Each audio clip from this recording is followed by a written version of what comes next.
The evening Sandra Prout's Land Rover Discovery sat in my driveway with its rear bumper 3 inches from the brick pillar I had constructed 48 hours earlier, and its front wheels passed the second pillar far enough that the turning radius required to exit was approximately 4 degrees more than the Land Rover's steering geometry permitted at that position.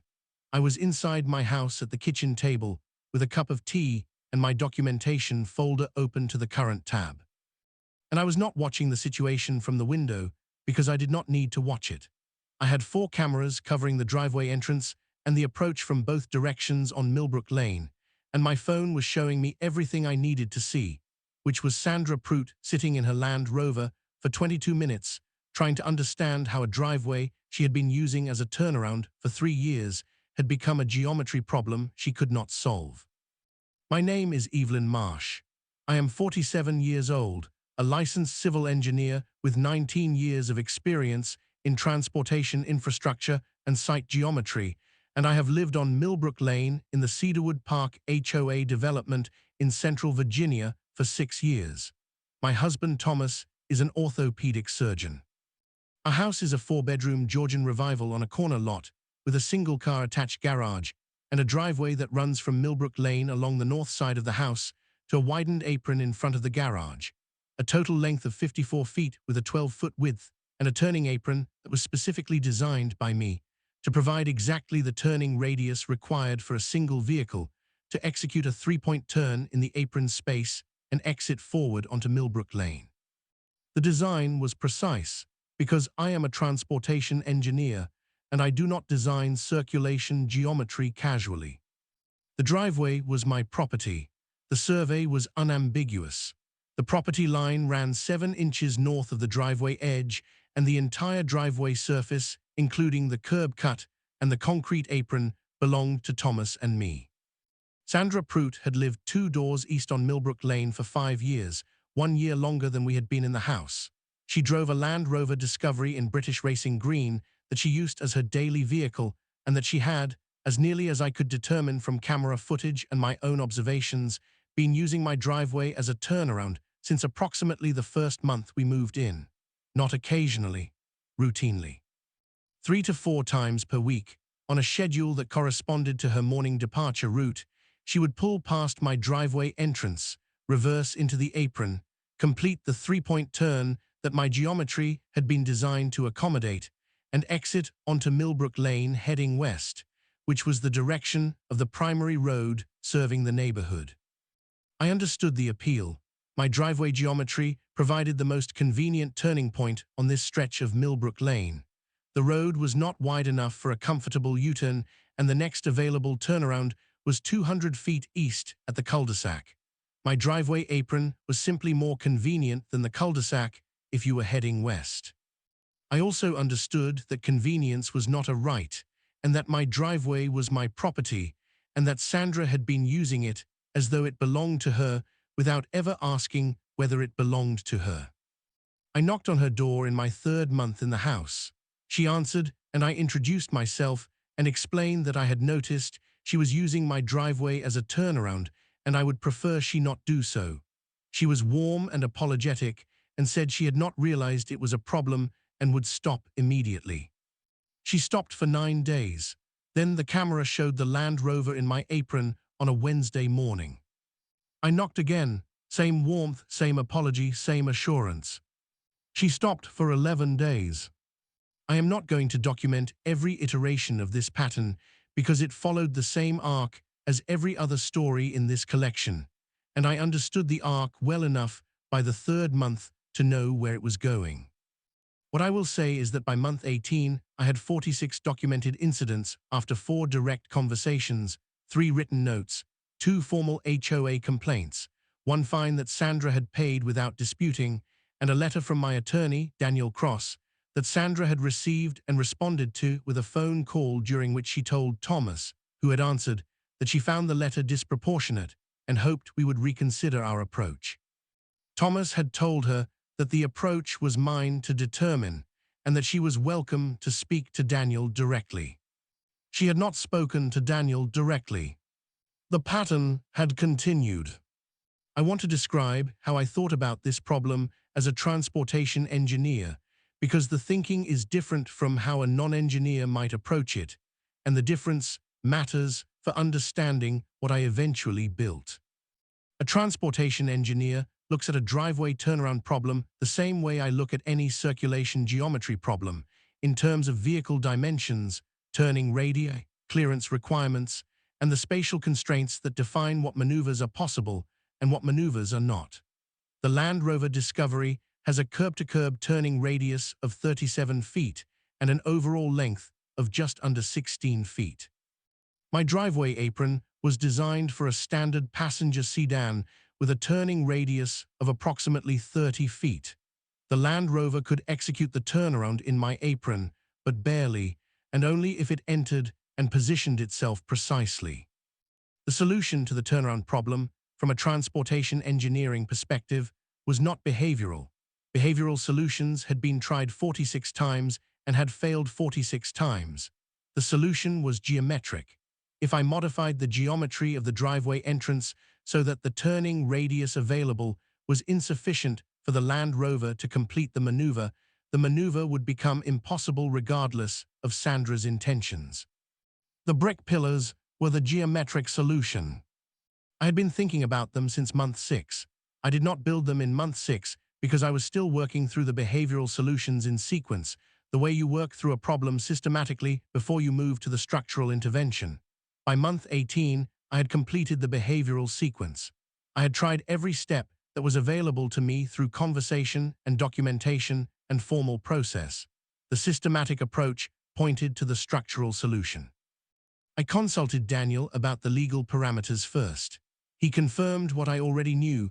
Virginia law permits property owners to install permanent or temporary structures on their private driveway at the curb cut, provided they do not encroach on the public right-of-way, do not create a traffic hazard, and comply with applicable municipal code. I checked the municipal code. A permanent structure at the residential curb cut required a driveway modification permit. I applied with full drawings. I designed the pillars with the specific geometric intent I have described. Not to block my own access, I would still use the driveway normally.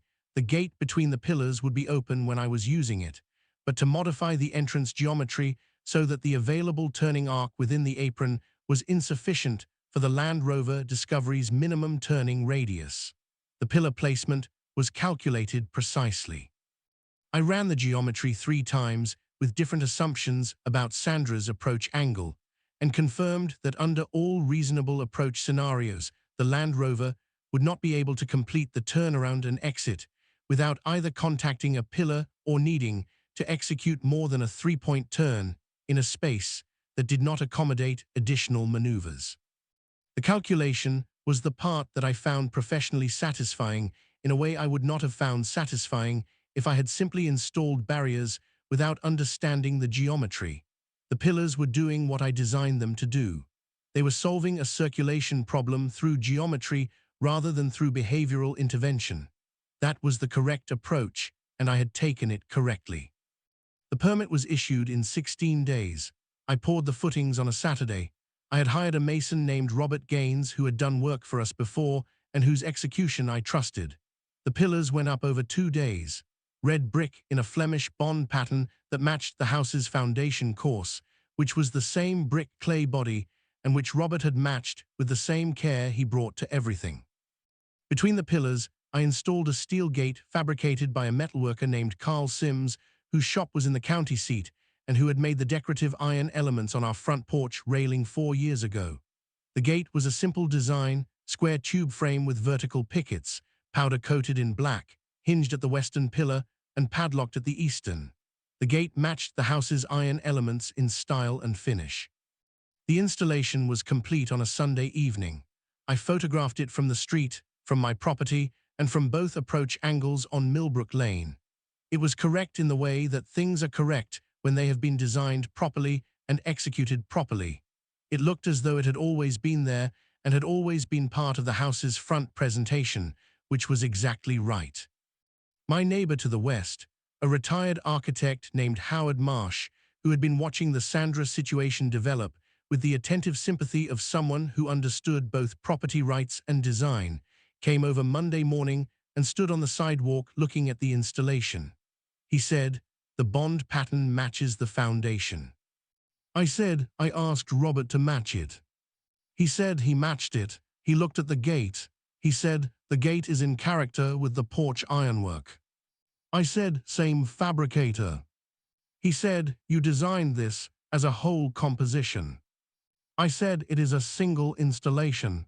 It should read as such." He said, "The geometry of the pillar placement is unusual. They are not centered in the curb cut." I said, "They are placed at a specific offset from center that modifies the effective turning arc available within the apron." He looked at me. He said, "You calculated the turning geometry." I said, "I am a transportation engineer. Turning geometry is what I do." He said, "You designed the pillars to make her turnaround geometrically impossible." I said, "I designed an access control installation for my private driveway.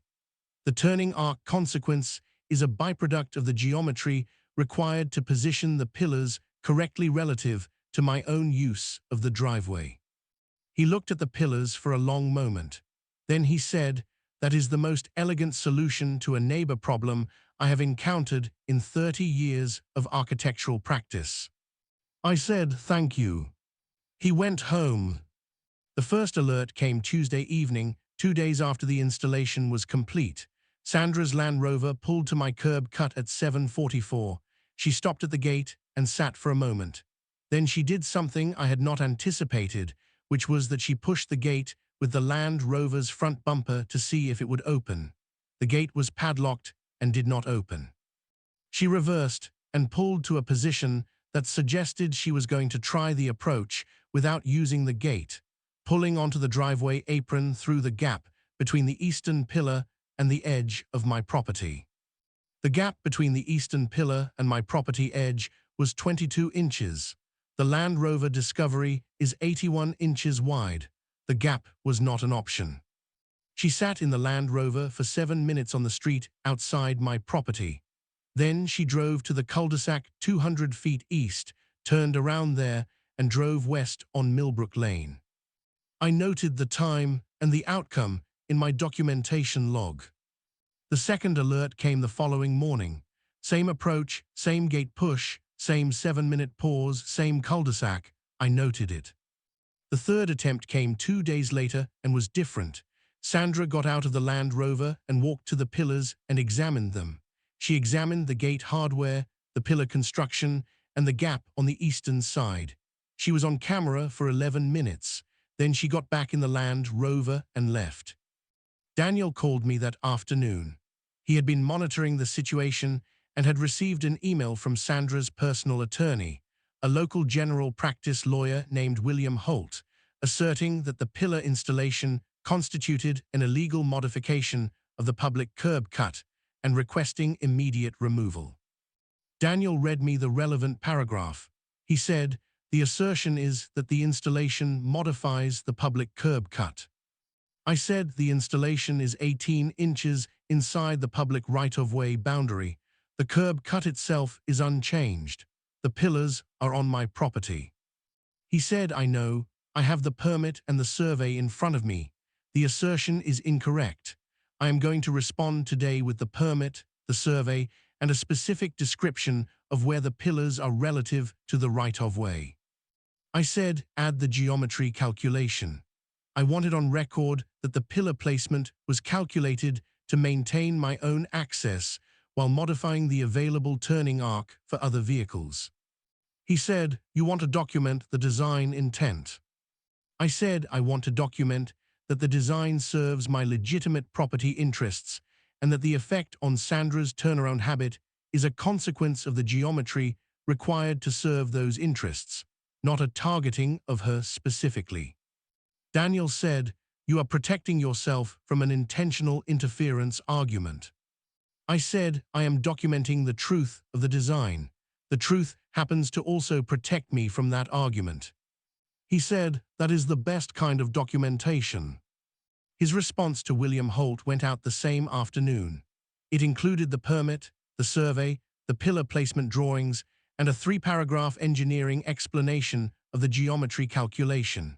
William Holt did not respond to the letter within the week, which Daniel said was consistent with an attorney who had read the response and updated his assessment of the situation. On a Thursday evening, 8 days after the installation, Sandra's Land Rover approached my driveway entrance at 6:53. She did not push the gate this time. She pulled partially into the apron, through the open space beside the gate, testing whether there was a combination of approach angle and available space that would allow her to complete the turnaround. There was not. I had calculated this.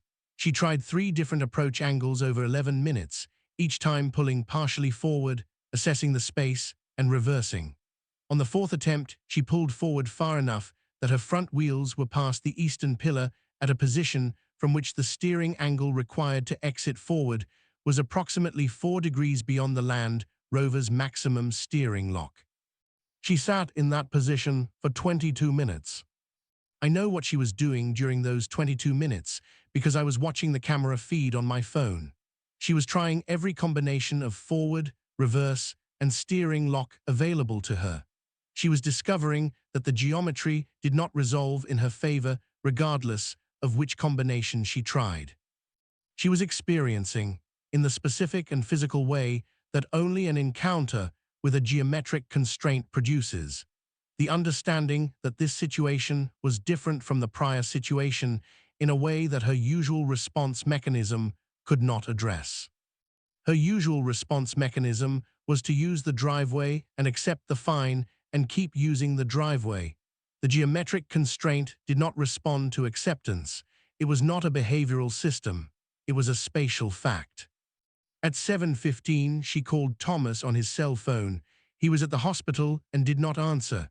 She called my cell phone. I answered. She said, "Evelyn, I am in a difficult position in your driveway." I said, "I see that. Are you injured?" She said, "No, I am stuck." I said, "You are not stuck.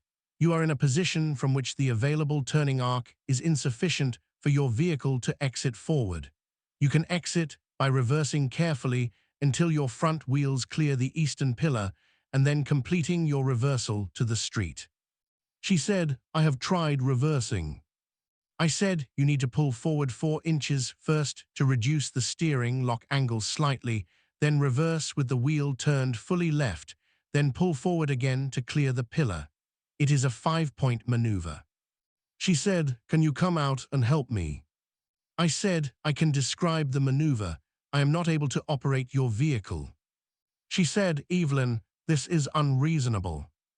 I said, "Sandra, I have had 46 documented incidents of you using my driveway without permission across 2 years. I have had 4 conversations with you about it. I have filed 2 HOA complaints. I have had my attorney send a formal letter. You paid a fine and continued. The pillar installation is a legal access control structure on my private property. The position you are currently in is the result of entering a private driveway you had no permission to use. I am describing the maneuver that will get you out." She was quiet for a moment. Then she said, "Pull forward 4 inches." I said, "Yes." Then wheel fully left, reverse slowly until the front left clears the pillar, then pull forward to straighten. Repeat if necessary. I heard the Land Rover engine. The camera showed the maneuver. She took 8 iterations over 6 minutes, but she got the vehicle out.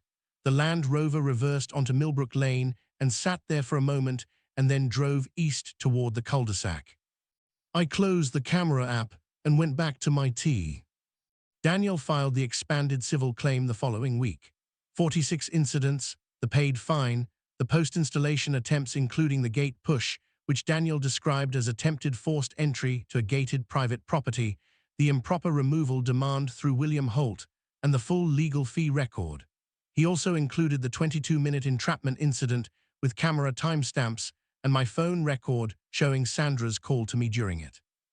William Holt called Daniel the day after the claim was filed. His opening position was a mutual release, both parties waiving claims. Daniel declined without calling me because he knew what I would say.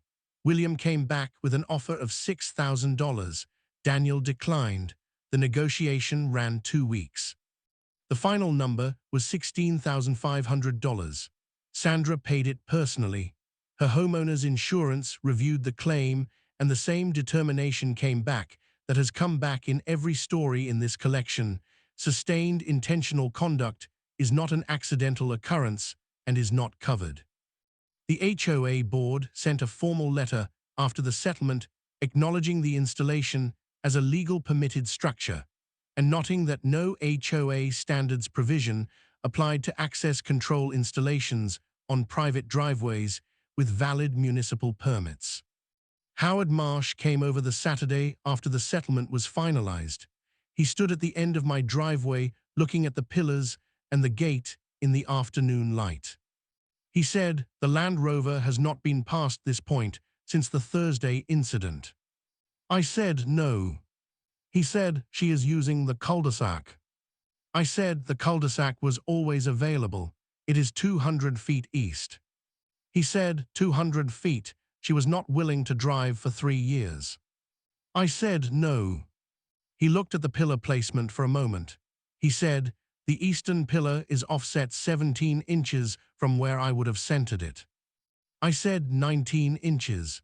The 17-inch offset would have left insufficient clearance for my own vehicle on tight approach angles.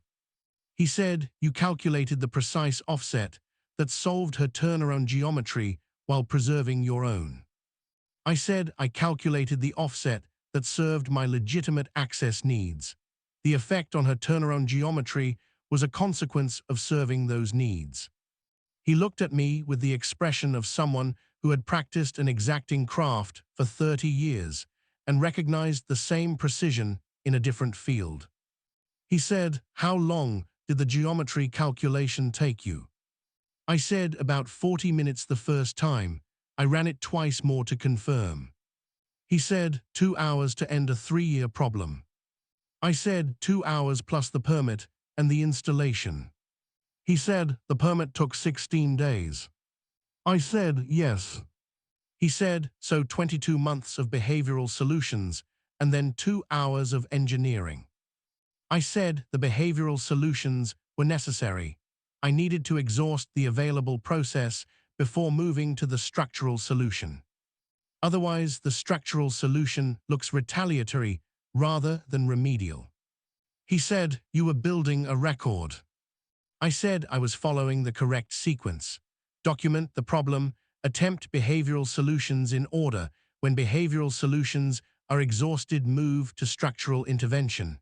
It is the same sequence I use on any infrastructure problem. He said, "Is Sandra an infrastructure problem?" I said Sandra's use of my driveway was an infrastructure problem. The driveway geometry created an opportunity and she used it without permission. I changed the geometry. The problem is resolved. He looked at the installation one more time. He said, "You are going to keep the pillars." I said, "They match the house. They look correct. Why would I remove them?" He said, "You would not." He went home. Thomas came home from a late shift that evening and we had dinner, and he asked how the resolution had felt when it came through. I said it had felt like the correct outcome to a correctly documented process. He said that sounded like me. I said it was accurate. He said accurate was the best he could ask for from me, and that was why he had married me.